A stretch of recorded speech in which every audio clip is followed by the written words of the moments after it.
This year marks the 50th birthday of your favourite Sunday World newspaper, and what a half decade it has been. To celebrate, we're looking back over some of the front page stories and the scandals with the big name journalists who made it the people's paper. So join us to reel in the years over the coming weeks on Crime World and a special 50th birthday party event, which is going to be held on September 27th at the Sugar Club in Dublin. We've 50 tickets to give away for this live Crime World event to mark the big occasion. For information on how to enter, go to our Crime World social media channels on Twitter, Instagram and Facebook. Sunday World is 50, a Crime World special. Times were different, and I think probably initially it started off with, in the north, there were slipping pages in for some northern stories, but in the late 1980s then a decision was made to create a full Northern Ireland edition. But really, I suppose the mid-80s is when you would have been aware of the Sunday World. You were making a move into Belfast full-time, and I think probably we'll start with the significant event being the then editor Jim Campbell's shooting in 1984. Well, without doubt, we can say Jim Campbell established the name of the Sunday World, the identity of the Sunday World, and the reputation of the Sunday World. He was a formidable reporter who had a previous track record in Belfast, and his speciality was loyalist and Republican paramilitaries. And he was synonymous with the Sunday World. But he'd been writing a series of articles on a man called Robin Jackson, who was a very dangerous loyalist paramilitary, a member of the Ulster Volunteer Force. He was the brigadier of the UVF in Mid-Ulster. And he was very unhappy about the accuracy of Jim Campbell's reporting of what he was up to. And what he was up to was sectarian murder, but it was much more sinister than that, because we now know that he was a British state agent. And was that the kind of stuff that Jim Campbell was writing about? It was he hinting at that? Yes. Yeah. He knew more about him than anybody. And I know this because I've looked into it since. What happened then was Robin Jackson, who Jim Campbell had given the name the Jackal, and everybody knew exactly who he was talking about, was unhappy about Campbell's articles and approached the UVF in Belfast to do something about Jim Campbell. So he was shot on the doorstep of his home. They went to the door. His wife answered the door, and they asked for Jim Campbell by name. And he was working upstairs, and he just finished or something. He came down, opened the door, and the man. He was shot several times. And was it a punishment shooting, or did they try and kill him? Oh, without doubt, it was a murder bid, without a doubt. When the gunmen left there, they were certain they had killed him. Right. And it was only the great skills of the surgeon who performed the emergency operation on him that his life was saved. And I'm hitting you with this, and maybe you don't know, but that was unusual for a journalist to be targeted, even in the north. Oh, yeah. And was that kind of the first time? As far as I know, I never heard any other journalist being. That was a murder bid without question. And he was very, very lucky to survive. So it was a bit of history, okay. And was the Sunday World, within those times, and obviously first we had the slipped pages, as we call it, and before the full edition, did it lean to either side, or was it a media organ that just literally went after anybody, no matter what, their creed, religion, whatever? That's exactly the reputation Jim had. He was ruthless against both sets of paramilitaries, and he exposed things that weren't in the normal press. And there were other Sunday newspapers, but none of them could touch the Sunday World for in-depth articles about the street talk of the people and the street actions, and for proper investigative crime reporting, because it's no doubt has always been the home for that. But was it unusual for a newspaper in the north to have leanings to neither side? Well, no, most newspapers had a tradition, Yeah. and the Sunday World was different. But because it was essentially a Dublin-based newspaper, in loyalist eyes, that was enough Right. for to have it cast down as what they called a Fenian reg. A Fenian rag, okay, yeah. But actually, it wasn't a political. It wasn't political. No, it It was wasn't. apolitical, basically. It wasn't. It was for its day. It was an excellent product and very unusual. Very Yeah. unusual. Very Irish. A very uniquely Irish product where it combined fun and bit of Sunday sex and serious paramilitary stories. So Jim Campbell did recover, but probably psychologically never properly, maybe. I mean, Yeah, I'm sure, he's not because talking for himself here, but you can he only imagine. yeah, he moved his base and his wife and family Yeah. to Donegal, and he's there to this day. We're glad to be able to report. Yeah, and I'm sure still, if there's a knock on the door, they must think of that. Well, I'm sure it had a serious psychological effect on him and his family, of course. So, so 1989, 5 years after that shooting of Jim Campbell, there was the decision to have a full Northern Ireland edition of the Sunday World. Yeah. You come in to that I came in just realm just shortly after that, or around that time. Yeah. So The first time I wrote an article for the Sunday World was on Bob Dylan's 50th birthday. Right. I wrote an article about Bob Dylan and a row that he had with my friend Dominic Behan, a Dublin songwriter. And there was a row over a song called God on Our Side. And Dominic had written a song about the IRA called The Patriot Game. And Dylan had taken the idea, but Dominic's weak link in his argument was it was a traditional tune, and therefore Dylan did not owe him anything. But there was a sort of contentious article, legal action about it, and I wrote an article about Dylan. That was the first article I ever wrote for the Sunday World. now it went sort of a little harder than that afterwards. You That's steered a little bit off showbiz and more to the kind of the crime pages, and still do. Yeah, that's right.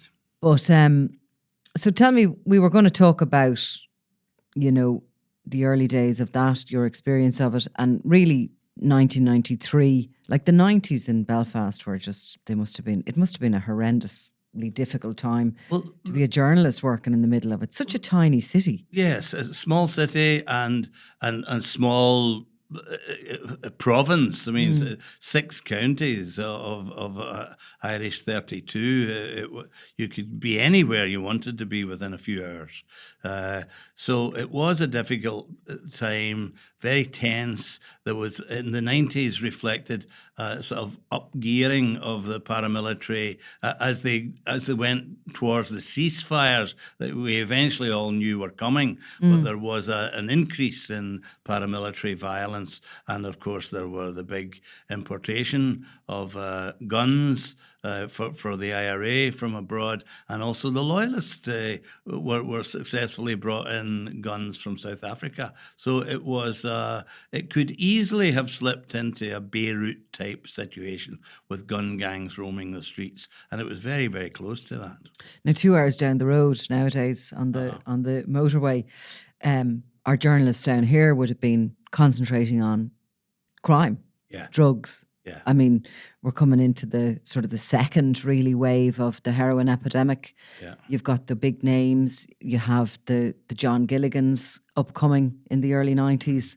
You have the teenagers in Crumlin. You have this sort of, I suppose, generation coming of age under the shadow of those big names like, Martin Cahill and those. It's all about drugs. It's all about them moving from armed robbery into the drug industry. And heroin and ecstasy, really. But that wasn't in the ether in the north. No. The dominant factor in life in the north was the paramilitaries. They you had a good day or a bad day according to what they allowed you to have. There was always crime, and it was just out of sight. But when they started to move into after the paramilitary ceasefires in '94, the criminals became more open, and the drugs became a bigger thing. But then again, they were targeted by the IRA in a different name. They were targeted by an organisation called Direct Action Against Drugs, which was the IRA by a different name. And up to over a dozen alleged drug dealers were executed for their involvement in it. So life was changing in the North. In many ways, it was becoming normal because crime was out front for its own sake. But we still had the hangover of the IRA and loyalist and Republican organisations. So who were the characters in the Sunday World offices in those early 90s? Well, Jim moved to Donegal, and myself and Jim McDowell. Jim McDowell took over as the northern editor of the Sunday World. Martin O'Hagan worked there, and we built up our product by targeting drug dealers, because but the drugs were different in the North, because we didn't have, as you pointed out, Nicola, we didn't have heroin, but what they did have was ecstasy. Yeah. And ecstasy was a love-in for drug dealers and drug users, and they all loved each other. So it was a bit difficult to target people who were very popular, but target them we did, because parents could see the dangers of this stuff, and the spin-off, particularly of ecstasy, where some younger people would slip into a depression coming off it. So there were, whilst it looked all peace and love, there were danger much. It was only a short reprieve, because drugs would come in, and as we know now, Yes, talking about the story you're working on at the moment, but would it have been all about naming the likes of, like, for example, Billy Wright? Was he named? Who were the big characters of those days that would have kind of been akin to the crime lords in the South? But who would have been the big? Well, Billy Wright essentially was a loyalist. Yeah. But loyalists were into drug dealing. So he was a big name. Johnny Adair was a big name. He wasn't a drug dealer, but everyone round about him appeared to be, and there was a lot of money associated with it. But and on the Republican side, drugs were available. The IRA denied any knowledge of it. But I think maybe in the early days they would have dabbled in it, because the money was huge and easily made. But the likes of Billy Wright and Johnny Adair would have made front page stories a lot of the time, and what they were doing, their activities largely sort of in their minds being political, and they were activities of terrorism, really. Was there similar characters on the Republican side, or were they sort of more careful maybe not to No, well, the Republican side was always much more disciplined and much more led from the top down.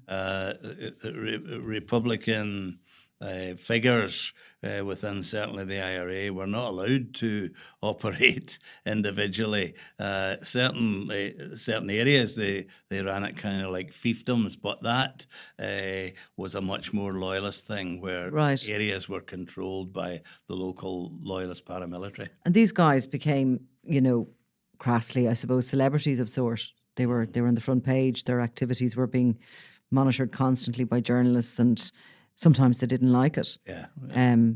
Was it 93 that the offices in Belfast were bombed? I think it was October 93. It was a Friday morning. I was round at the BBC making my way back, and I could see this activity. The office was in High Street at that time, and what happened was Jim Campbell's daughter worked there in the front desk, and two men came in through the security buzzer, innocently asked their way in, came in, left a bag, and said there was a bomb in it. So the entire staff who were in the office at the time had to leave by jumping over the bomb to get out. As it turned out, it was a hoax bomb, but it was a serious bit of terror, and it was directly aimed at the Sunday World office. And like, how did that, manifest itself with yourselves? You were out there, your name's on the stories. There's lots of people who work in newspapers in the background and in media in the background who don't have their names on them. But journalists are really in the front line, aren't we? Well, it was make your mind up time. I mean, and it was one of those times where you have to make a decision. Am I going to continue with this, or am I going to look for something else to do? What everyone in the Sunday World continued on. No one left to look for another job. Maybe there weren't any other jobs. Yeah, well, maybe there wasn't. So I mean, to their credit, they continued on and faced down the threats. And how did you kind of, like, as a group of people, cope with that? Because there certainly wouldn't have been anything like that in Dublin over the years. Obviously, individual journalists have been under serious threat in the South, etc. But it wasn't that same sort of idea that it was recurring. I mean, that's only it's less than 10 years after Jim Campbell's shot that the offices, that there's a hoax bomb perhaps, but it's still evacuated. And there's other stuff happening, of course, isn't there? There's journalists are getting individual threats all the time. So how do you cope with that? Because there's no doubt about it, no matter how tough you are. Yeah. That's really stressful. Well, my memory of it, there was a lot of self-anaesthetising went on, usually in the pub. And the pubs in those days were a great place for journalists to meet and swap stories, give information, receive information. But there was a lot of drink taken, and some more than others found it as a mechanism for coping with the stress of the job. It was just a way of life of what it was.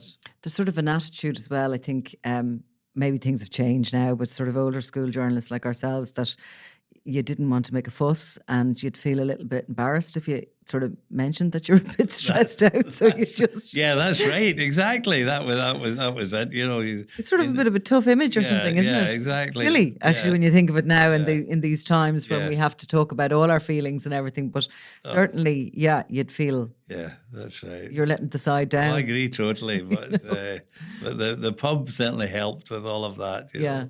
And it was a craziness. And I mean, I do think that, not talking about anyone individually, but I think that kind of a lifestyle, and I think a lot of people working in policing have that same sort of world that they live in. And sometimes it can cause difficulties in relationships, can't it? It's very difficult to go home and to sort of act normal when you've had some crazy stuff happening during the day. And you get into that zone. I think people in military have it as well. When they come back from tours abroad, they find it very difficult to settle back into the normal existence. Somebody wants you to fix a washing machine or something. It doesn't. I know, it's a weird life. It's a weird job, isn't it? Yeah, it's not a normal job. It's not. I mean, I find myself, even to this day, a lot of my work starts from thinking. I spend hours thinking about things. Nobody knows I'm doing it. Maybe you're creative. Yeah, it maybe looks as though I'm doing nothing, but I really am working because I'm thinking. Yeah. And trying to explain that to someone who really does a normal job is not. I do exactly the same, but nobody actually believes me. Yeah, But you do a lot of thinking and thinking about ways to approach something in different ways and all the rest of it. I suppose coming up towards the end of the 90s, the mid to the end 90s, peace was coming. Yes. This peace agreement was coming. But still there was these agitators, there always will be, and there still is, and these individuals. And the Sunday World has a particular way of, I mean, I always say, whenever there's something going on, I want a head and a plate. Yeah. But we're the same, really, as a newspaper. You want to show whatever it is that's happening. You want to show exactly who is responsible or hold somebody responsible. Yeah. And you talked about Colin McGinty speaking to you, who was our former editor.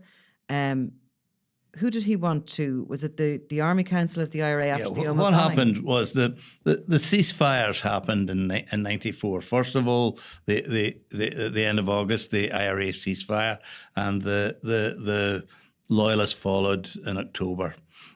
So we thought peace had come. But like everything in the north, it takes an age to move on anything. It's a lot better now, but it's still very, very slow. And so the talks process was eternal. And there were rumblings within the IRA that they had made a wrong decision. There was bad faith from the Brits. They weren't including them in proper talks. And there were rumblings about a possible breaking of the ceasefire. And then it happened 2 years later, in 1996. A bomb which came from South Armagh was detonated in Canary Wharf in London. 2 men were killed, a cleaner and a shop owner, and many people injured, with a huge damage bill as well. So it was a Thursday night. It was reported on the Sunday. And the following week, Colin McGinty rang the office and said that he felt that no one in Ireland had voted for the Army Council of the Provisional IRA. No one had voted. No one even knew who they were. Yeah. And yet these people took it upon themselves to send the bomb to Canary Wharf to wreck the peace. And he felt that we should, as a newspaper, let the people know the human beings control the Army Council of the IRA. And the best way for us to do that is find out who was on the Army Council with 7 men, and tell the public. And we did that. Name them. We did that.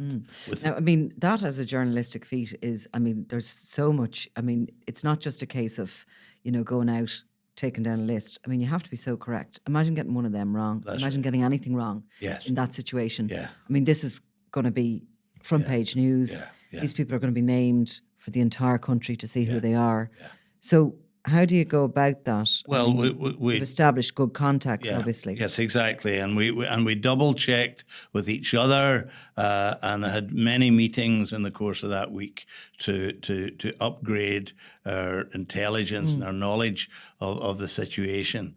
So it wasn't just cobbled together on a Saturday night or something. It was a very, very thorough, detailed investigation, and it did send huge ripples through even the world of journalism, because it hadn't been done. But we were complimented. Within days, I got a phone call from... Were the 7 named on the front? Were they all pictured on the front page, one after the other? And inside, and inside as well, and people who played a lesser but equally significant role in the IRA, and we named every single one of them. And you were still a Fenian newspaper, were you? Oh, yes, exactly. Yeah, I have to remind them of that, Even though you're the only media who's actually kind of going for the jugular and naming them. Yes, but I'll just tell you one thing, just as a sort of compliment to the standard of journalism in the Sunday world. I was contacted a few days later by the BBC, and eventually a Panorama Newsnight programme went out, and it was based on our material. Right. So it was quite a complimentary phone call that we got. So coming up to 1998 with the agreement, and of course Clinton is over, and there's a lot of fanfare and all the rest of it. That's the same year the Omagh bomb happens, yeah? The Omagh bomb happened in August. Yeah. 29 people, including the mother of unborn twins, died. That's the real IRA. Yes, the real IRA. And that was the first major attack that they carried out. Funnily enough, 3 months before that, we had also named some of them, including Mr. McKevitt, Michael McKevitt from Dundalk, who since died. But we named him in the Sunday World, so we were on the ball there. But that particular day, I have to give credit to our colleague Martin O'Hagan. He was straight down to Omagh and did the research, did not have a lot of time on his hands, only a few hours, but he managed to get the right figure that it was 29 dead, and we put that on the front page the following day. I mean, these were still the days, people have to remember, of picking, collect pictures, getting pictures at doors, going into people's houses, having a cup of tea with them while they went through biscuit tins of pictures, and you'd get a photograph of a victim perhaps, and get in your car and drive back to the office. Yeah. That's still then, yeah. It was That is still then. it was. There was nothing electronic about No. the Sunday World in those days. No, there's phones starting to come in. I'm just trying to remember. I would have been 96, 98. I remember covering OMA. I was working for the Mirror at the time. I could have had a brick then, I think. Yeah. I could have had a thing that never worked. Yes. And I remember then when we started filing from the laptops, you'd have to pull in and rent a hotel room and use their phone socket. And it never worked. Yeah. You'd have it rung in quicker, the story. Yes, that's right. But anyway, so people, you know what I mean? That's the kind of journalism. It was a lot of boots on the ground stuff. It was a lot of actually communicating with people, real people, not talking to people on phones or going through social media for photographs. No. It was all about being a communicator Yeah. and being able to handle yourself in situations like that, because again, people mightn't understand that you think a lot for your job. But being able to handle yourself in a situation like that is a skill in itself as a journalist, because you are intruding, you have to be polite, you have to balance the whole thing very carefully. Your politeness can't also overshadow the fact that this is in the public interest to get this story so do you know what I mean? You have to be a really good communicator. Your old colleague at the Mirror, Mr. Joe Gorrod, was a great friend of mine. I learned a lot from Joe, and one of the things that he impressed upon me was the importance of contacts and being able to have people that you could rely on and go to in a given situation. And that meant when you weren't doing a story, to give them a wee phone call and keep in touch with them. Yeah. And I learned that from Joe, because when things like OMA happened, we knew local people that we could approach and get a kind of inside track. Or certainly get your path made easier into these terrible situations that you have to get in at. You have to get in first of all, and then also you have to get out. And getting out of a situation like that where you're surrounded with grieving people who are suffering raw grief and just this total lack of comprehension about the terror that has kind of befallen them. Like getting out can be as difficult as... But some of the reporters I saw in the North were extremely skilled would have been in that. It came to them naturally. But they had the right manners and the right approach, and the right tone of voice was important at times like that. You know? Joe Gorrod, given that you brought him up, he was a stickler for certain things, including, as I learned to my peril more than one time, the name of the dog. Yes, he always wanted to know the dog's name. So you could have gone and done the best job of your life, come away with all the pictures that were possibly needed. I mean, you'd be talking about a world exclusive. Yes. And you'd file the story and he'd say, but he'd ring you up, but Nicola, I can't do his accent. Geordie accent, doesn't it? And he'd say, big, long silence. And then it was, what's the dog's name? And I'd have to admit, I actually don't know, Joe. I'm sorry, I don't know what the dog's name is. Then you fucked up, haven't you? He was obsessed. He did, and he loved last words, people's last words. But he messed up one time with Bernadette Devlin, later to become Bernadette McAlliskey, and she was attacked by loyalist paramilitaries, a serious murder bid in her home, and the life was saved by soldiers who were on the scene very quickly, got her away to hospital, but no one thought she was going to survive. And Joe ran a piece the next day saying that her final words, last testament, was the revolution goes on, but Bernadette survived, and so that her last words. But she never held it against them, because she would have liked those to be her last words. Well, I think she would. At least you complimented her. But she liked Joe anyway. Yeah. You couldn't not. So, you know, it went on after the peace agreement, and, you know, still there were always those. I mean, we talk about the Real IRA, and they were probably the start of those dissident terror groups coming up, and they're a bit like whack-a-mole, aren't they? They're sort of splitting. They're very undisciplined. You talked about the IRA being disciplined. They go from the Real IRA to the new IRA to the new IRA. There's the new INLA. There's the son of the IRA. I mean, my God, you need a I can't degree. believe it's not the IRA. Exactly. Yeah. But and that way they've gone, and we're still reporting on them, and yes. with their various new titles and new leadership roles. They seem to be very always kind of like two alpha males fighting for leadership of those one groupings. I think in the run-up to the Good Friday Agreement in 1998, Nicola, we had a coming together of dynamic figures. Like we had Tony Blair in London. We had Bertie Ahern. Bertie in Dublin. Bill Clinton in America. It really was a great dynamic of people who were committed to this American idea, Democratic Party of give and take a bit, get a deal done. That suited New Labour. It suited Fianna Fáil in Dublin. That was their style, always get a deal done and come away with a deal. And all that came together. And that was an incredible achievement. It was an extraordinary achievement, only been celebrated recently. Yeah. As we went on, of course, then there was a lot of darkness by 2001, and that was because Martin O'Hagan, who you've mentioned, one of the journalists in the office, very shockingly didn't survive a shooting like Jim Campbell. He was murdered. And, that must have left everybody just really chilled and in many ways, and everything else. But in many ways, Martin's work followed on from Jim Campbell, where Jim had targeted this vicious paramilitary called Robin Jackson. Martin O'Hagan was on the case, on Billy Wright's case. And had he taken over from the Jackal? Directly taken over. Right. He replaced him. Yeah, he replaced him. And was an extremely dangerous human being.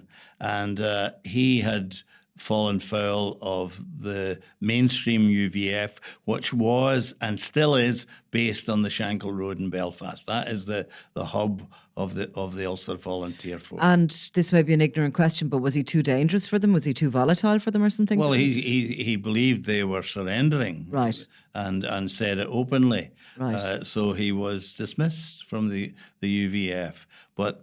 So he set up his own organisation, which was the Loyalist Volunteer Force.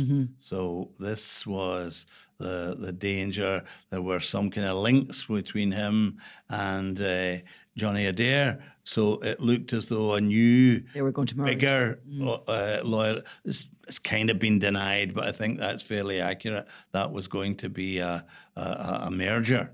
And that would have worried everyone and involved in it. So Martin was targeted by Wright's survivors. Wright had been shot dead himself in jail, and many people were suspicious that it had been facilitated. In 1997, he was killed in the Maze prison. Yeah. So his his followers basically would have blamed the likes of Martin O'Hagan and his reporting on. Yeah. Right. Well, I think Martin's difficulty was he lived in amongst them. Right. And they would have seen him, especially at the weekends when he would have been around his home. And he was a man of routine. He did the same thing every Friday when he headed home, and that's how they singled him out and got him. I suppose, by and large, in the normal world, journalists wouldn't feel that they have to not live by a routine. Exactly. Isn't that right? Yeah.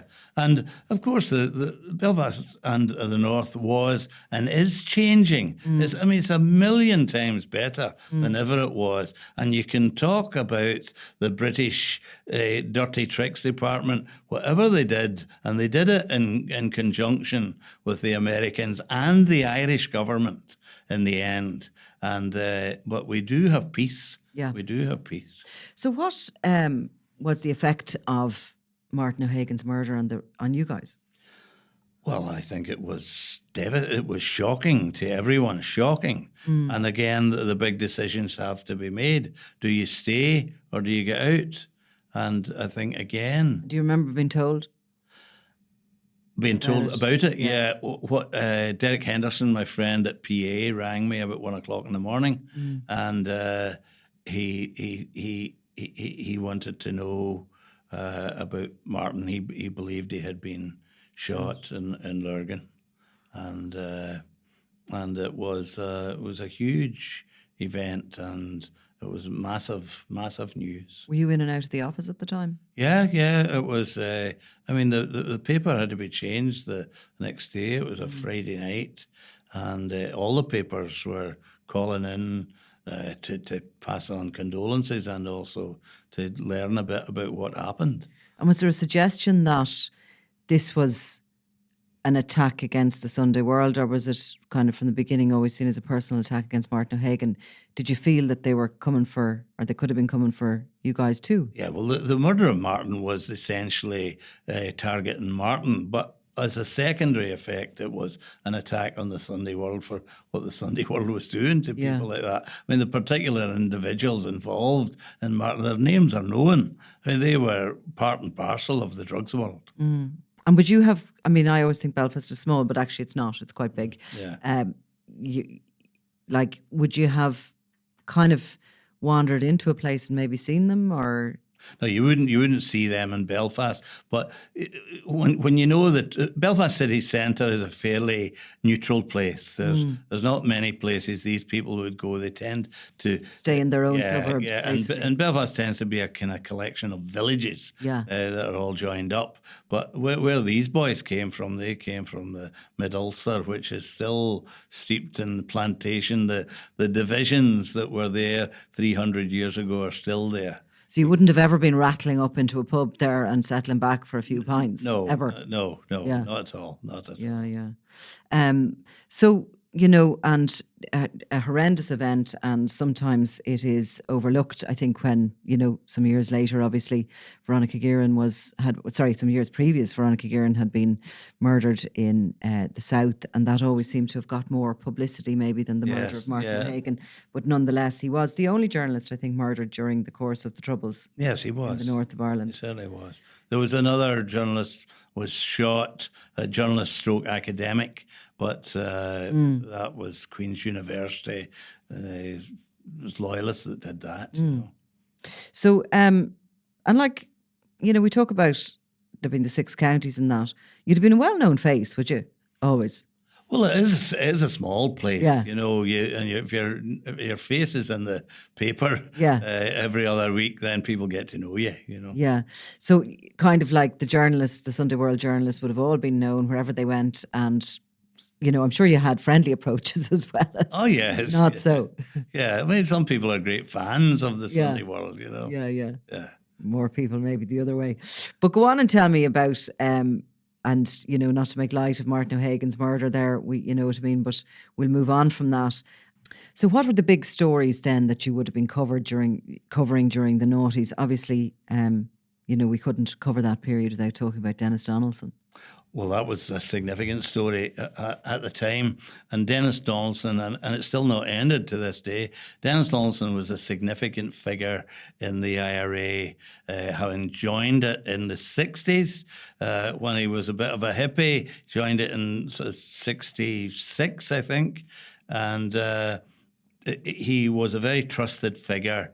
I had been to the Middle East to see Gaddafi on behalf of the IRA. He had been in America, and he was a trusted figure by the senior Republicans, including Gerry Adams. By the time this came along, he had a senior job in Stormont. He was the head of Sinn Féin administration. And then suddenly he appears at a news conference in Dublin, where he confesses in public that he had been turned, and for many years he was an agent or an asset working for the British inside the Republican movement. It was show-stopping stuff. And then he disappeared. He just went away, and no one ever heard from him. So I had decided that it might be worth looking at this. And I knew a man who knew Donaldson well, and he had once told me that he remembered being in a cottage in Donegal with Dennis. It was Dennis owned the cottage, but he couldn't remember where it was. God. That doesn't sound much to go on. So I decided, I had some contacts in Donegal. Both sets of grandparents were from Donegal, and I would try and track him down.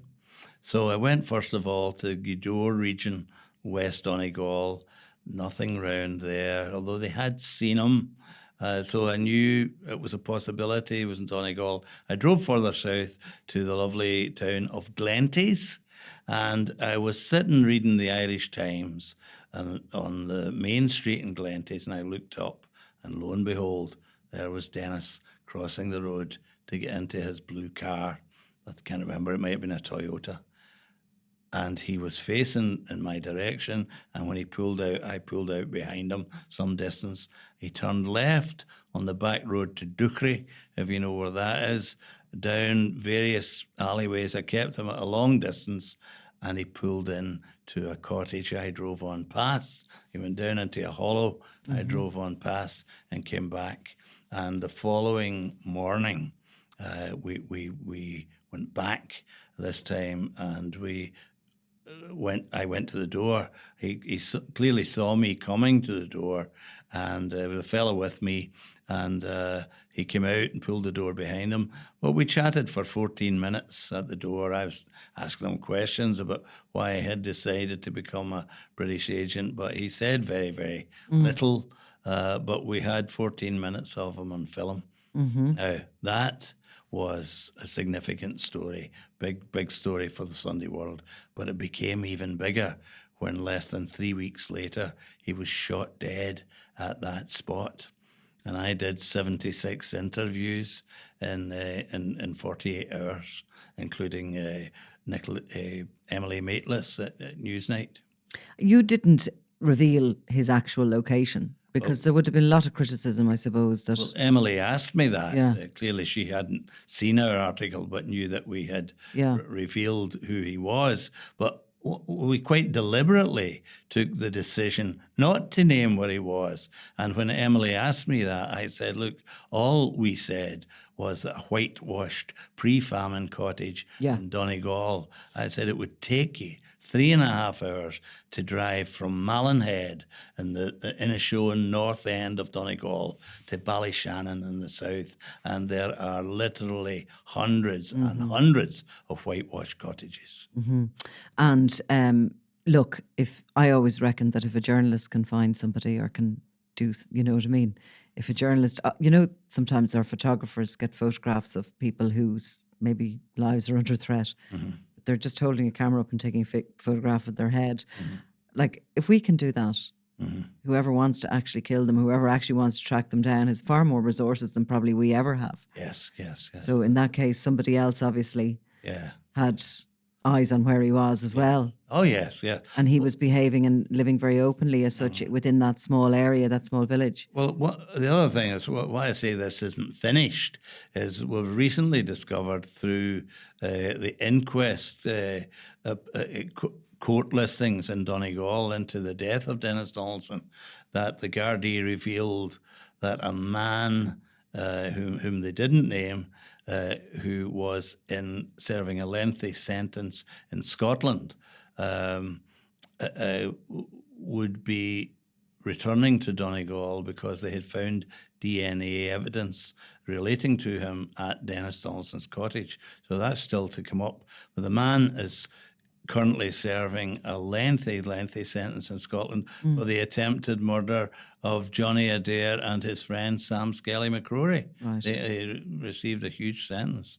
So that was an MI5 bust. Somebody who would take work on either side, as most criminals would. Yeah. I want to move you on to, and this is just one headline I've captured from many of them, but this sort of sums you up in a way.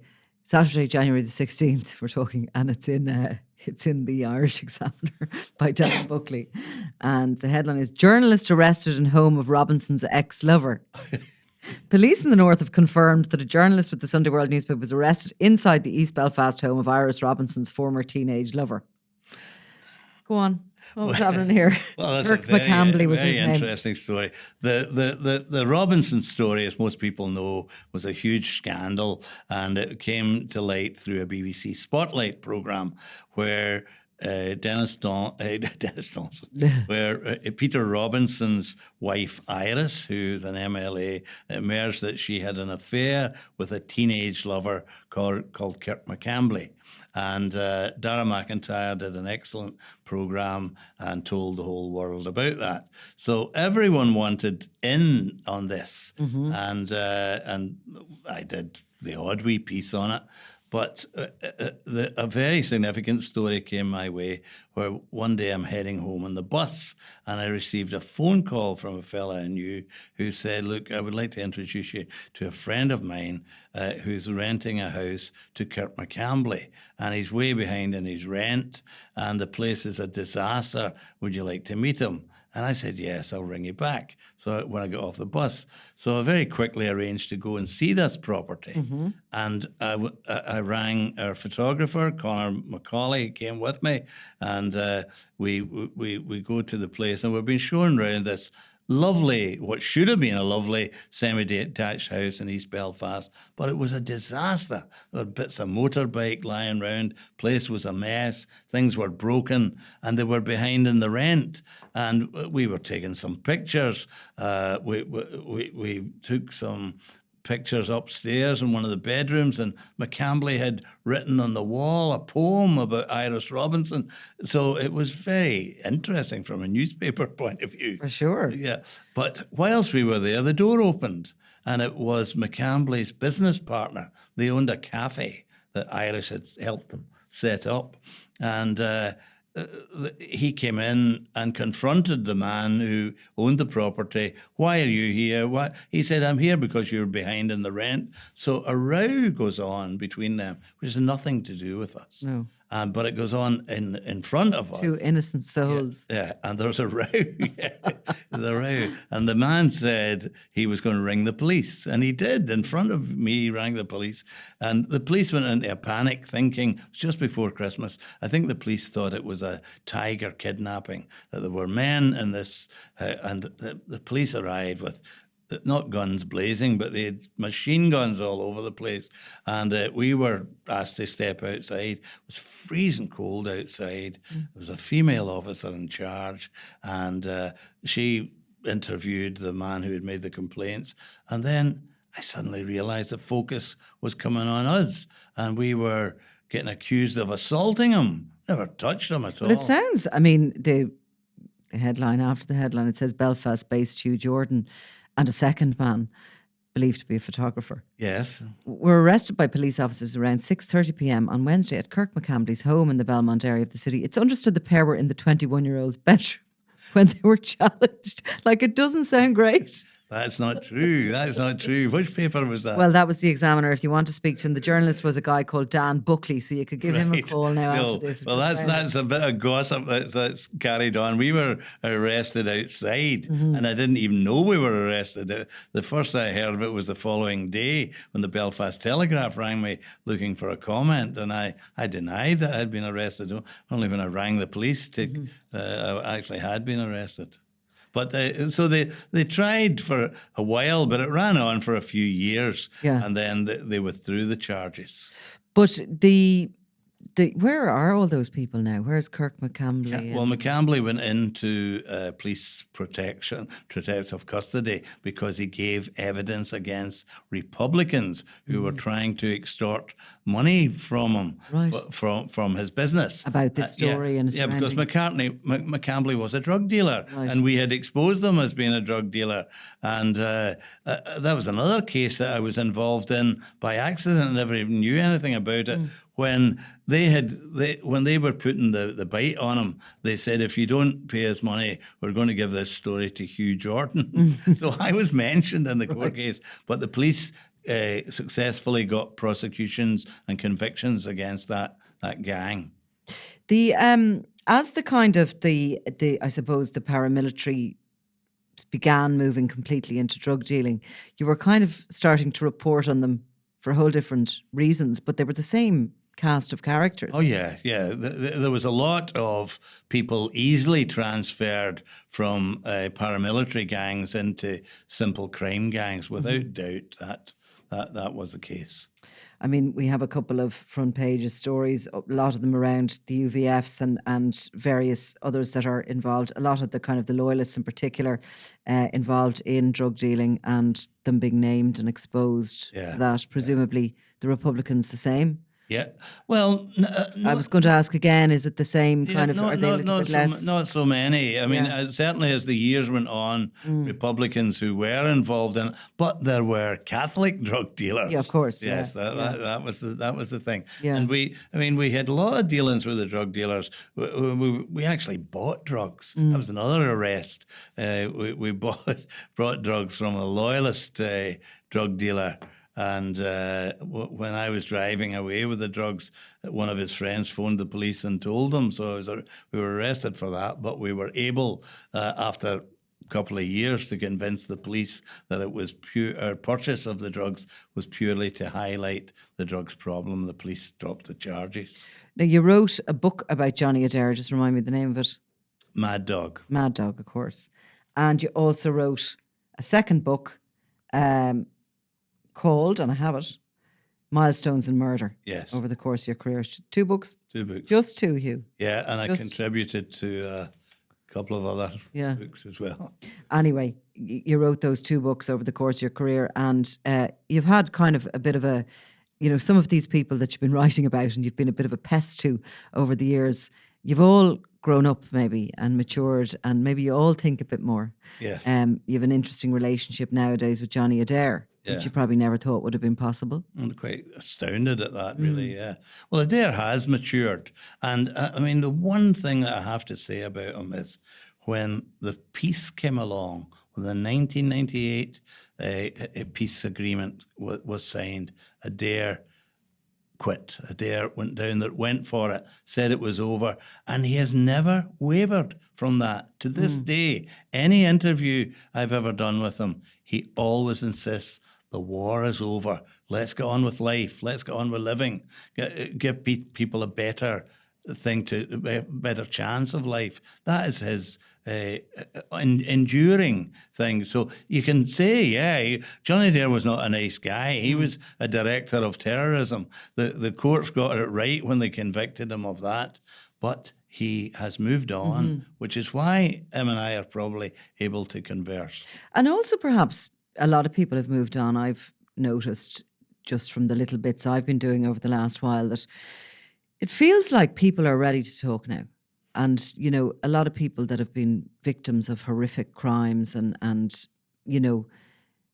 that has time been a bit of a healer over the last while, and has it come to a place now where a lot of the secrets are beginning to come out, a lot of things are beginning to unravel, and the truth is sort of coming forward a lot? Without doubt, Nicola, without doubt, enough time has passed, the 25 years, and we learn every week. We learn a bit more, and we learn about who was who. Now, what's going to happen, my belief, in the next 25 years, we will discover who the state assets were. I'm not talking about touts, I'm not talking about agents, I'm talking about assets. People who were centrally involved in paramilitary groups but had decided that it couldn't go on. And they had some kind of association with representatives of both the British state and the Irish state and the Americans, and they were weaned off, and we moved towards a democratic society. I think the people who played roles in that of varying degrees will emerge, and I think some people will be quite surprised about who was involved in that. And they'll have to tell their stories themselves for it to be. Or they may not, because some of them are dead. Yeah. But and we're heading that they're all many of them are in the Last Chance saloon, and but I think it's going to be quite interesting. All this knowledge is starting to feed out. And how do you personally keep up your enthusiasm for the job? Because every time I contact you, you're out on a doorstep. You're trucking around the country with Connor. You're doing God knows what. I'm sure half the time you can't tell me what you're at. But, week after week, you have front page stories still. You have a cracking story recently relation to Tina Turner's song that Johnny... Simply the Best, that Johnny Adair tried to hijack.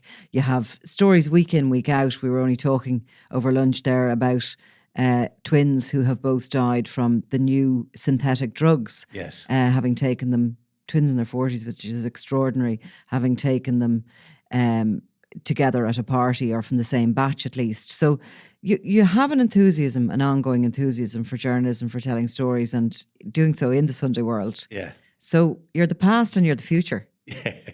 Well, I found over the years, Nicola, that certainly in Northern Ireland, that did have a horrendous history. But why did it survive? It survived because there were more good people than there were baddies. There are good things happen every day in Northern Ireland because people are decent, and often humanity shines through. Now, as far as my role is concerned, I like telling stories.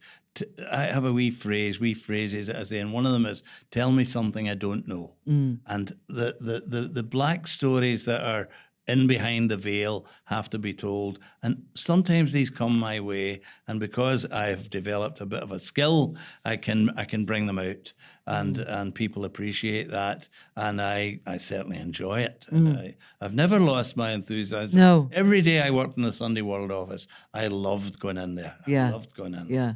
And do you still wake up at the beginning of a week and think, I wonder what I'm going to be doing this week? Oh, that's why I said to you, I think a lot, you know. Yeah, I know. And do you have this, I'm just trying to work out if we got similar personalities here.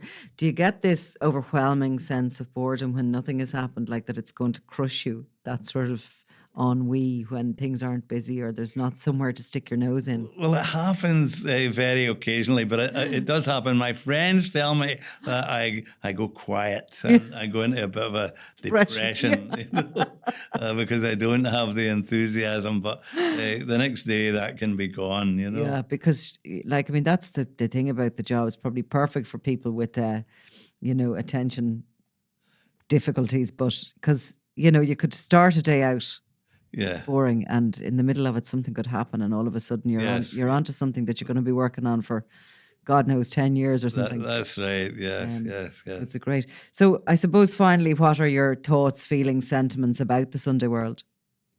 I think the Sunday World is a remarkable product, uniquely Irish, and it went through various phrases from the early on. It was a remarkable thing to try in Ireland, with a gill on the front page and these old farmers in various parts of the country buying it. It was a scandal sheet, a school for scandal, and it went through under different editors. It went through to what it is today, and I still think it is a remarkable product, and it is still rated because you have that mixture of fun, humour, and very serious journalism. And it's a peculiar mixture, but it does work, and the Sunday World has a good reputation. And I presume you have had a story that you couldn't print. I never had a story that I couldn't print. I don't believe you. No, we've had a few. Of course you have. We've had a few. Is there anything that you can tell me about, or will we have to just go off air for that? No, I'll tell you off air. Okay. Well, Hugh Jordan, thank you very much. Thank you.